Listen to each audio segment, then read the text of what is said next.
에베소서 1장 22절 23절은 21절에 이어서 예수님이 이 땅에서 어떻게 그 역할을 감당하실지에 관한 내용을 설명하고 있습니다. 21절에서 하나님께서는 예수님을 모든 통치와 권세와 그리고 능력과 주권 그리고 세상의 모든 이름 위에 뛰어나게 하셨습니다. 이렇게 뛰어나게 하신 것으로 그치지 아니하시고 구체적으로 어떻게 사역하실지에 대하여 보다 실천적인 측면에서 이 22절과 23절에서 두 가지로 부연 설명하고 있습니다. 1장 22절에 보면 만물을 그의 발 아래에 복종하게 하신다라고 되어 있는데 개역개정에서는 모든 것을 예수님의 발 아래에 복종하게 하셨다고 표현하고 있지만 영어 성경에서는 이 복종을 약간 다르게 표현하고 있습니다. NIV 성경에 보면 God placed all things under his feet.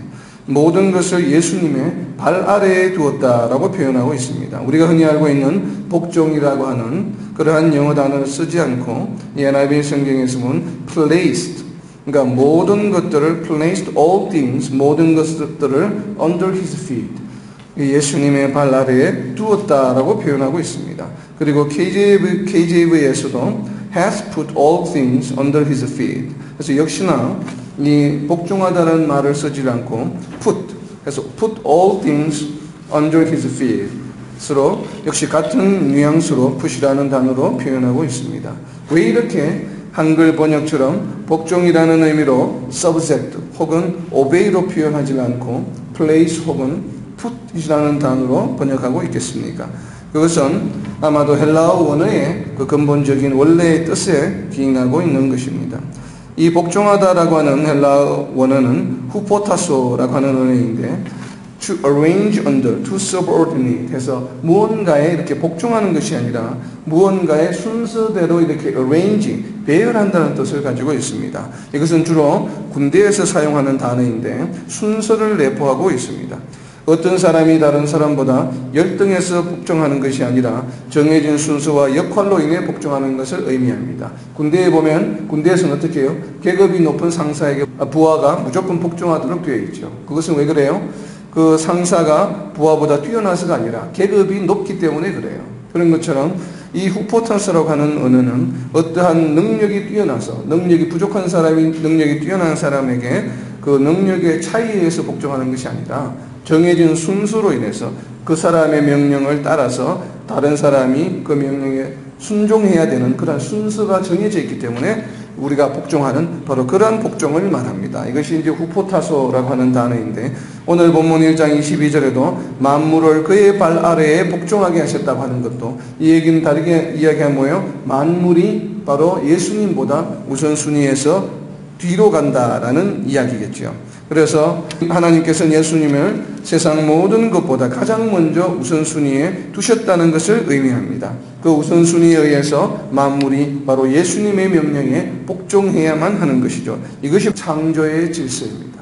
하나님께서 이 땅을 창조하시고 또 예수님을 이 땅에 보내신 바로 그 창조의 질서는 무엇인가 하면 예수님이 이 땅의 모든 것들 위에 계시고 모든 피조물들은 무조건 예수님의 명령에 순종하고 복종해야만 하는 것이 하나님께서 만들어 놓으신 태초부터 창세전부터 계획해 놓으신 바로 창조의 질서입니다.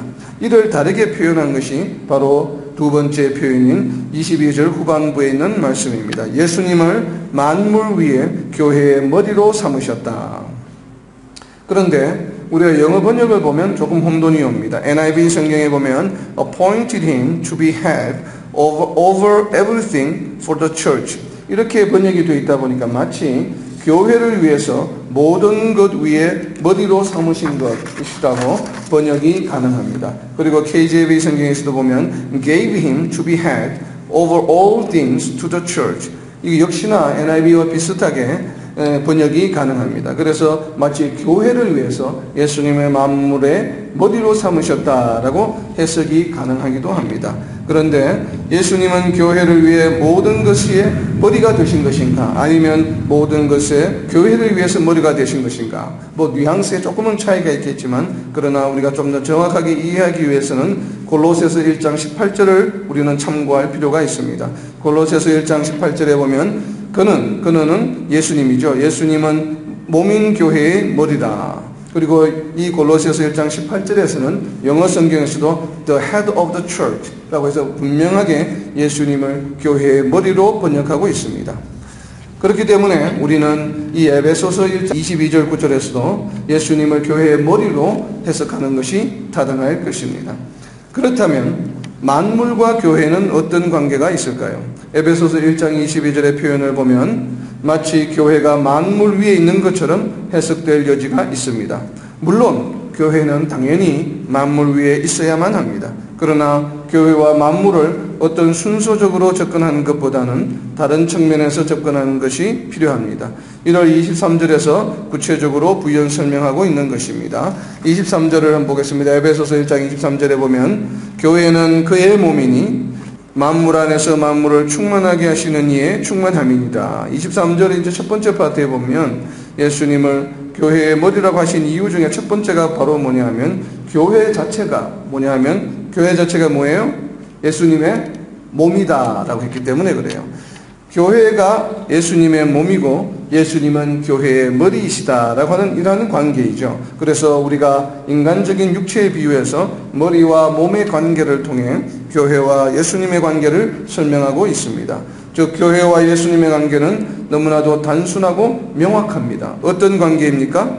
왜 신체의 많은 부분들 중에서 특별히 하나님께서는 이 교회와 예수님과의 관계를 교회는 예수님의 몸이라고 이야기를 하고 예수님은 교회의 머리라고 말씀하셨을까요? 다리라고 말씀하지 아니하시고 아니면 심장이라고 말씀하지 아니하시고 왜 예수님을 교회의 머리라고 이야기했을까요? 여기에는 여러 가지 의미가 있을 수 있겠지만 가장 중요한 것은 먼저 머리의 역할이 뭐예요? 우리 삶 가운데, 육체 가운데 바로 컨트롤의 역할이죠. 우리의 몸 전체를 컨트롤하는, 즉 머리가 명령을 내리죠. 머리가 눈을 감기도 하고 우리로 하여금 말을 하기도 하고 머리가 또 우리 팔을 손을 움직이기도 하고 머리가 또 우리 발을 움직여서 우리가 이동할 수 있게도 합니다. 이것은 뭔가 하면 머리에 의해서 우리의 온 몸이 어떻게 돼요? 그 명령에 따라서 순종하는 관계이죠. 그래서 교회는 바로 무조건 예수님의 명령에 순종하는 관계로 설명하고 있는 것입니다. 우리 몸이 자율적으로 움직일 수 없음 같이 우리 몸이 머리가 없이 자율적으로 움직일 수 있나요? 움직일 수 없죠. 우리 머리의 통제를 벗어나서 움직이는 것은 있을 수 없는 얘기죠. 바로 교회는 이와 같이 예수님의 명령이 없이는 아무것도 할 수 없는 존재라고 하는 것입니다. 교회는 어떤 존재인가 하면 교회는 예수님의 명령이 없이는 아무것도 할 수 없는 존재예요. 이것을 우리가 다시 바꾸어 말하면 교회는 항상 모든 것을 함에 있어서 무엇에 의해서? 예수님의 명령에 의해서 하여야만 한다는 얘기입니다.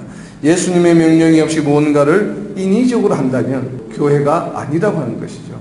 교회의 정의가 뭐예요? 교회는 무조건 예수님의 명령에 의해서 움직여지고 예수님의 명령에 의해서 무언가를 사역을 감당하고 예수님의 명령에 의해서 교제를 하고 예수님의 명령에 의해서 모든 교회의 활동들을 하는 것입니다. 그런데 만약에 예수님의 명령이 빠져 있다면 그것은 교회가 아니라 친목단체라고 하는 것이죠. 교회가 될 수 없다는 것을 말합니다. 때문에 우리는 말씀을 벗어나는 그 어떤 것도 해서는 안 됩니다. 교회 안에서는 반드시 말씀에 뿌리박고 말씀에 근거해서 말씀이 요구하는 대로 우리가 행동하고 또 말씀이 명령하시는 대로 우리는 사역을 감당하고 헌신하고 봉사해야 되는 것입니다. 교회 일을 열심히 봉사하면서도 그 안에 만약에 예수님이 존재하지 않는다면 그것은 그냥 열심히 일하는 것이에요. 우리가 교회를 위해서 일한다고 착각할 수 있다는 것이죠.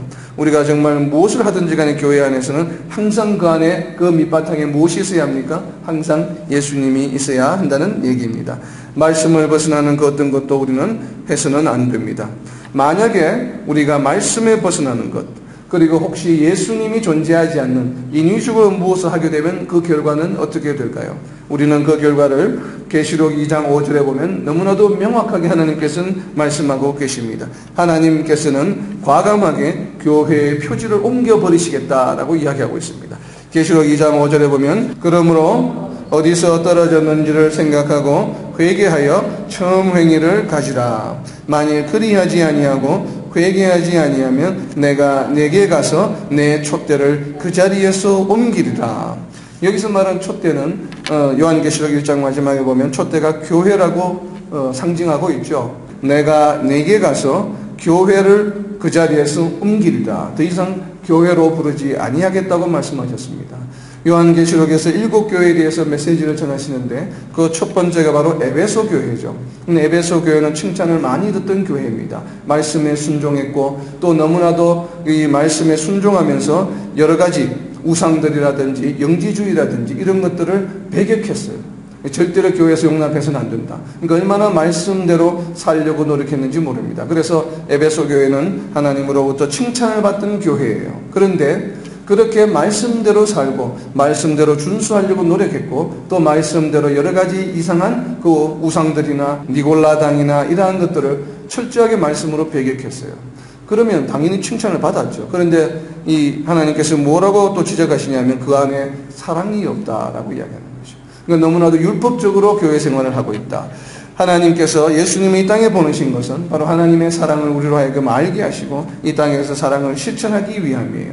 그런데 그것을 제대로 에베소 교회 교인들이 말씀대로 열심히 살았지만 그러나 그 가운데 그들의 첫사랑을 버렸기 때문에 하나님께서 뭐라고 말씀하셨냐면 교회의 표지를 옮기겠다. 교회를 옮겨버리겠다고 말씀하셨습니다.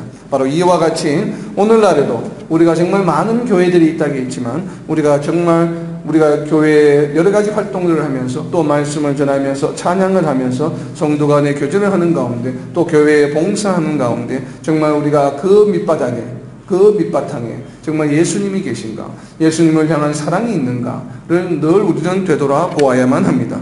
그래서 우리는 정말 예수님이 명령하시는 대로 예수님의 말씀을 붙들고 우리가 모든 생활을 할 때에 그것이 진정한 교회가 되겠지요. 이럴 때 바로 뭐예요? 교회가 예수님의 몸이요, 예수님이 교회의 머리가 되는 것이 이루어지는 것이지요.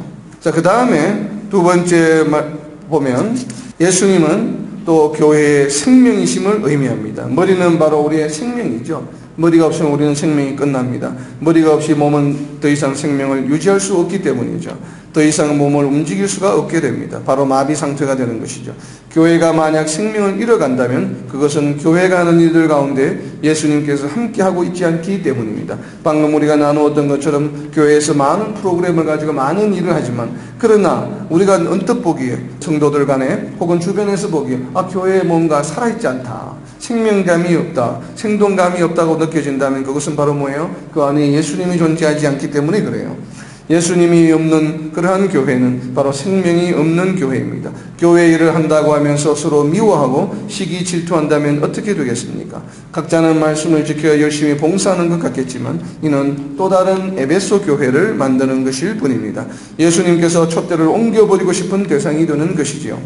그런데 우리는 어떠합니까? 교회를 위한 것이라고 하면서 너무나도 쉽게 교회 안에서 분열하고 반목합니다. 우리가 또 매스컴을 통해서 여러 가지 많은 교회들의 분열하는 것을 너무나 많이 보고 있죠. 교회 앞에서 피켓을 들고 있고 물론 나름대로 여러 가지의 세상적인 기준에서 볼 때 또 윤리적인 기준에서 볼 때 문제가 있는 것임에도 분명하지만 그러나 하나님께서 원하시는 교회는 바로 그러한 분열과 반목이 세상으로 드러나는 것을 원치 않고 있습니다.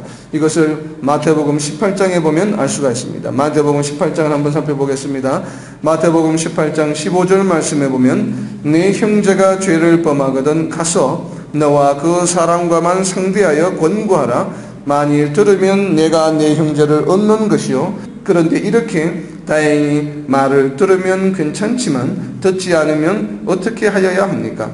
지금 18장 15절에 보면 누군가 성도들 중에 누군가가 목회자가 되었든지 성도가 되었든지 여하튼 죄를 지은 자를 발견하게 되면 어떻게 하라고요? 조용히 다른 사람과 가라고 이야기하잖아요. 가장 먼저 오직 너 혼자만 너와 그 사람과만 상대하여, 그러니까 1대1로 다른 사람이 알지 못하게 하라는 것이에요. 그런데 오늘날 우리 교회는 어때요?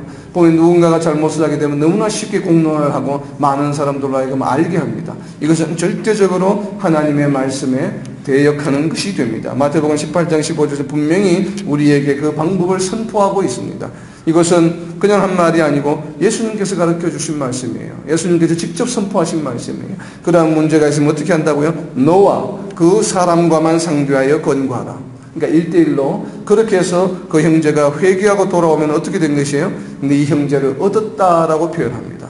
여기에서 사람은 살아가다 보면 잘못을 할 수가 있습니다. 그러나 예수님의 사랑은 어떠한 것이에요? 그런 잃어버린 양을 되돌아오게 하는 것이 예수님의 사랑이에요. 그래서 예수님께서는 조용히 혼자 가서 권고해서 그가 회개하고 돌아온다면 바로 형제를 얻은 것이요, 잃어버린 양을 얻은 것이라고 말씀하고 있습니다. 이것이 바로 구원이죠. 그런데 불행하게도 그렇게 했는데도 불구하고 만약에 그 사람이 말을 듣지 않고 계속 죄를 범하면 어떻게 해야 될까요? 그 말씀을 18장 16절에서 하고 있습니다. 만일 네가 혼자 가서 권면했는데도 불구하고 그 사람이 돌아오지 아니하면 두 번째는 어떻게 해요? 한두 사람을 데리고 가서, 이제는 혼자가 아니라 한두 명을 더 데리고 가서, 그러면 몇 명이 돼요? 두세 명이 되겠죠. 그래서 만일 듣지 않거든 한두 사람을 데리고 가서 두세 정인의 입으로 말마다 확정하게 하라. 그러니까 한두 명을 더 데리고 가는 거죠. 그러면 전체가 몇 명이 돼요? 두세 명이. 그래서 두세 명이 가서 또다시 권면하고 그렇게 해서 돌아오면 어떻게 돼요? 형제를 얻는 것이 되죠. 그런데 불행하게도 또 그렇게 그 말씀의 권고를 받아들이지 아니하고 계속 죄를 짓게 하면 어떻게 됩니까? 그 다음에는 마태복음 18장 17절의 전반부에 이렇게 말하고 있습니다. 만일 그들의 말도 듣지 않거든 교회에 말하고, 이제는 교회에 말합니다. 이 교회에 말한다고 하는 것은 담임 목사님이나 교회의 당회에 이야기하는 것이죠. 왜냐하면 두 차례나 권고했는데도 여전히 죄를 짓고 돌아오지 아니하기 때문에. 그러나 이 잃어버린 양을 돌아오게 하기 위해서는 어떻게 해요? 이제는 교회 전체가 합심해서 그를 위해서 기도하고 그가 돌아오도록 노력해야 된다고 하는 것이에요. 그래서 교회에 말하고, 그래도 듣지 않으면 어떻게 해야 됩니까? 이렇게 처음에는 혼자 가고 그 다음에는 한두 사람을 데리고 가서 두세 사람이 권면했는데도 돌아오지 않아요. 그래서 이제는 교회 당회에 이야기해서 교회 전체가 그를 위해서 기도하고 권면했는데도 그래도 돌아오지 않으면 어떻게 해야 됩니까? 마태복음 18장 17절 후반부 같이 함께 읽어보겠습니다. 교회의 말도 듣지 않거든 이방인과 세리와 같이 여기라. 이 말씀이에요. 교회 내에서 절대로 쫓아내라고 말씀하지 않습니다. 왜 그렇습니까? 여전히 하나님의 울타리 안에 두기를 원하시기 때문에. 이 땅에 있는 죄인도 한 사람도 빼놓지 않고 하나님께서는 구원하시기를 원하시기 때문에 그래요. 그래서 이방인과 세리와 같이 여기라라고 하는 것은 뭐예요? 그냥 교회 안에 내버려 두라라는 얘기예요. 더 이상 그들과 다투지 말라고 하는 얘기입니다. 우리는 어때요? 오늘날 마음이 급해서 누군가 잘못하는 것을 보면 권면하고 그래도 안 되면 또 어떻게 해요? 막 다투죠. 막 다투어서 어떻게 해서든 억지로 막 돌아오게 하려고 합니다. 근데 그렇게 하려고 하다 보면 어떻게 돼요? 항상 교회에 분란이 일어나게 되죠. 교회가 분열하게 됩니다. 그래서 교회에 보면 쉽게 누구누구 장로파, 누구누구 장로파 이렇게 해서 나누어져서 교회가 서로 싸웁니다. 바로 이러한 일들이 너무나도 쉽게 일어납니다. 그런데 예수님께서는 우리에게 뭐라고 가르쳐 주셨습니까? 그렇게 권면하고 나서 그래도 듣지 아니하면 이방인과 세리와 같이 여기라. 피해 다니라는 얘기예요. 다투지 말라는 얘기예요. 이방인과 세리는 그냥 우리가 접촉하거나 함께 식사도 하지 않았죠, 유대인들은. 그래서 그냥 내버려 두라는 얘기예요. 그들을 대적하라는 얘기가 아니에요. 그냥 내버려 두면, 교회 안에서 그냥 내버려 두라라고 하는 얘기죠. 이것은 무슨 얘기인가 하면 더 이상 그들과 상대하여 더 이상 논쟁하지 말고 그냥 내버려 두라라고 하는 것이에요. 이것이 바로 뭡니까? 이것이 교회의 질서입니다. 예수님이 교회의 머리가 되시고 우리가 교회의 몸이 된 것은 우리가 창조의 질서이고, 그리고 교회 안에서 여러 가지 문제가 발생할 때는 우리는 교회의 몸된 우리는 어떻게 해야 돼요? 예수님의 명령에 따라서 움직여야 됩니다. 예수님의 명령이 뭐예요? 마태복음 18장에 있는 것이, 이것이 예수님께서 우리에게 직접 가르쳐 주신 명령이에요. 이 말씀에 우리는 전적으로 순종할 때에 예수님이 교회의 머리가 되시고 또 우리 성도가, 우리 교회가 예수님의 몸이 되는 것입니다. 그렇기 때문에 이 말씀에 순종해서 우리는 교회의 어떠한 불의와 잘못된 것을 본다 하더라도 이와 같이 조용히 혼자 가서 권하고, 그리고 그 다음에는 두세 사람이, 그리고 그 다음에는 교회 당회가 그래도 되지 아니하면 그냥 이방인과 세리와 같이 여기고 그냥 교회 안에 내버려 두는 것이 바로 교회의 질서입니다. 오늘날 이 땅에는 너무나도 많은 교회들이 이 교회의 질서가 무너지고 있습니다. 이 교회의 질서가 너무 혼탁해져 있죠. 그래서 정말 교회가 세상으로 하여금 질타의 대상이 되는 이유가 바로 오늘날 교회의 질서가 무너졌기 때문에 그런 것이에요. 우리가 너무나도 이 교회의 질서를 빨리 하루속히 회복하기를 예수님의 이름으로 선포합니다. 이것이 바로 생명이 살아있는 교회입니다. 그래서 바울 사도는 교회를 예수님으로 충만한 존재로 표현하고 있는 것입니다. 이제 이러한 상황, 이러한 1장 22절에 있는 말씀을 이렇게 이해하고 나면 23절의 말씀이 한결 더 잘 이해가 됩니다. 교회는 예수님의 충만함이다. 이것은 바로 뭐냐면 교회론의 결론입니다. 교회는 어떤 존재예요? 예수님의 충만함이에요. 교회가 예수님으로 충만하지 않으면 더 이상 교회가 아니에요. 한마디로 교회는 뭡니까? 예수님의 충만함이에요. 이것이 바로 교회론의 결론입니다. 왜 교회가 예수님의 충만함입니까? 그것은 교회는 예수님으로 충만한 사람들의 모임이기 때문이에요. 성도가 어떤 존재예요? 예수님을 그리스도로 믿고 인정하고 구원받은 사람들이에요. 예수님께서 어떻게 해요? 우리가 세례받고 구원받았을 때 선물로 우리에게 성령을 주시죠. 성령께서 우리 안에 내주하시고 우리가 하나님이 거하실 만한 성전이에요. 즉 하나님의 말씀으로 예수님으로 충만한 자들이 바로 성도들이에요. 예수님으로 충만한 성도들이 모여있는 곳이 교회이기 때문에 교회는 예수님으로 충만한 사람들의 모임이 되는 것입니다. 이것은 어떤 의미를 가지고 있습니까? 에베소서 1장 23절 후반부에서 설명하고 있습니다. 왜냐하면 예수님은 만물 안에서 만물을 충만하게 하시기 때문이에요. 만물 안에서라고 하는 의미를 NIV에서는 모든 방법으로 라고 번역하고 있습니다. NIV 성경에 보면 fills everything in every way. 그러니까 모든 방법을 동원해서 예수님께서는 모든 것을 채워주신다라고 하는 것이에요. 그럼 여기서 과연 무엇을 채워주실까요? 무엇을 채워주시겠습니까? 예수님께서는 everything, 모든 것을 in every way, 모든 방법으로 채워주신다고 말씀하시는데 왜 예수님은 이렇게 모든 방법으로 모든 이들을 가득 채워주시려고 노력하실까요? 무엇을 채워주시겠습니까? 당연히 성령으로 채워주시고 말씀으로 채워주시는 것이죠. 들은 말씀을 생활 속에 실천하게 하시는 것이죠. 이는 성도들에게 적용되는 말씀인과 동시에 세상 모든 사람들에게도 적용되는 것입니다. 성도들에게도 하나님께서는 성령으로 채워주시기를 원하시고 또 예수님을 알지 못하고 하나님을 알지 못하는 이에게도 그 마음을 움직여서 하나님으로 채워주시기를 원하십니다. 이것이 바로 뭐예요? 복음의 사명이에요. 말씀으로 충만하게 하셔서 교회로 인도하시는 것이 바로 복음의 사명입니다. 그리고 행하시는 모든 방법 중에 예수님께서 in every way, 모든 방법으로 모든 사람들을 가득 채워주시는데 때로는 그 방법, 채워주시는 방법으로 누구를 사용하셔요? 바로 성도들을 사용하시죠. 그래서 성도들을 사용해서 믿지 않은 자들에게 바로 하나님의 말씀으로 채워주시기를 원하십니다. 때로는 교회 안에서 성도들 간에도 한 성도를 통해서 다른 성도에게 말씀으로 채워주시기를 원하십니다. 이렇게 하나님께서는 in every way의 하나의 방법으로 바로 성도들을 사용하셔서 모든 것들을 채워주십니다. 이것을 다른 말로 하면 바로 성도의 사명이죠. 우리가 성도라고 하는 이름을 가진 우리는 무엇을 해야 됩니까? 항상 하나님의 말씀으로 성령 충만함으로 내 주변에 있는 성도들이나 또는 믿지 아니하는 자들이나 가족들이나 이웃들에게 하나님의 말씀으로 가득 채워지도록 전하는 것이 바로 성도의 사명입니다. 이렇게 성령으로 예수님으로 충만한 성도들이 모여서 이 땅에서 바로 예수님께서 가르쳐 주신 사랑을 실천하는 것이 바로 무엇이냐면 교회의 사명입니다. 이 땅에 교회를 주신 이유는 두세 사람이 모여서 잘못을 할 때 두세 사람이 가서 또 권면하고 회개하고 돌아온 그곳에 항상 예수님이 함께 하시겠다고 하는 것은 거기에 바로 사랑이 있고 예수님이 함께 하시겠다고 하는 것이죠. 그것이 바로 예수님께서 함께 하시는 곳이 뭐예요? 천국이죠.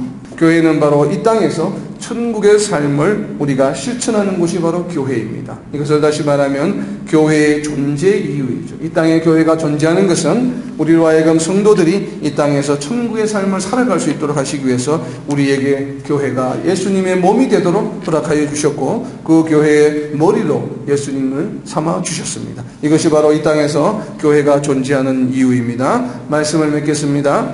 예수님께서 머리로서 몸된 교회를 인도하실 때 교회의 모든 구성원들이 순종할 때 비로소 교회는 천국이 되는 것입니다.